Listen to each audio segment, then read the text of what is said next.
18ാം ലോക്സഭയുടെ ആദ്യ സമ്മേളനത്തിന് ഇന്ന് തുടക്കമാവും. തെരഞ്ഞെടുക്കപ്പെട്ട അംഗങ്ങൾ ഇന്നും നാളെയുമായി സത്യപ്രതിജ്ഞ ചെയ്യും. ജൂലൈ 3 വരെ നടക്കുന്ന സമ്മേളനത്തിൽ സത്യപ്രതിജ്ഞ, സ്പീക്കർ തെരഞ്ഞെടുപ്പ്, ഡെപ്യൂട്ടി സ്പീക്കർ തെരഞ്ഞെടുപ്പ് എന്നിവയാണ് പ്രധാന അജണ്ട.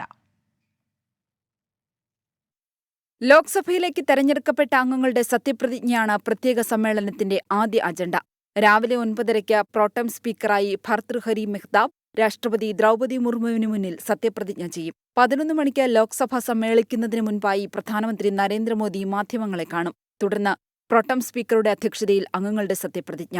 ആദ്യം പ്രധാനമന്ത്രിയും തുടർന്ന് കേന്ദ്രമന്ത്രിമാരും സത്യപ്രതിജ്ഞ ചെയ്യും. സംസ്ഥാനങ്ങളുടെ അക്ഷരമാല ക്രമത്തിലാണ് മറ്റംഗങ്ങളുടെ സത്യപ്രതിജ്ഞ.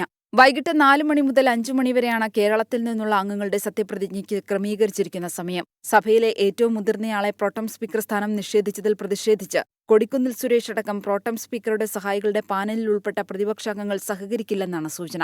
സ്പീക്കർ, ഡെപ്യൂട്ടി സ്പീക്കർ, പ്രതിപക്ഷ നേതാവ് എന്നീ പദവികളിൽ ആരെന്നാണ് ആദ്യ സമ്മേളനത്തിൽ എല്ലാവരും ഉറ്റുനോക്കുന്നത്. ചൊവ്വാഴ്ച സ്പീക്കറെ തെരഞ്ഞെടുക്കാനുള്ള പ്രമേയം പ്രധാനമന്ത്രി അവതരിപ്പിക്കും. ബുധനാഴ്ചയാണ് സ്പീക്കർ തെരഞ്ഞെടുപ്പ്. 27-ന് രാജ്യസഭ കൂടി സമ്മേളിച്ച ശേഷം രാഷ്ട്രപതി ദ്രൗപദി മുർമു ഇരുസഭകളെയും അഭിസംബോധന ചെയ്യും. തുടർന്ന് നടക്കുന്ന നന്ദിപ്രമേയ ചർച്ചകൾ സർക്കാരിന്റെയും പ്രതിപക്ഷത്തിന്റെയും പരീക്ഷണവേദിയാകും. ഓഹരി വിപണി അഴിമതി, നീറ്റ് പരീക്ഷാ വിവാദം, ബംഗാൾ ട്രെയിൻ അപകടം തുടങ്ങി 6 ഡസനോളം ആയുധങ്ങൾ ഇതിനകം പ്രതിപക്ഷത്തിന്റെ കൈവശമുണ്ട്.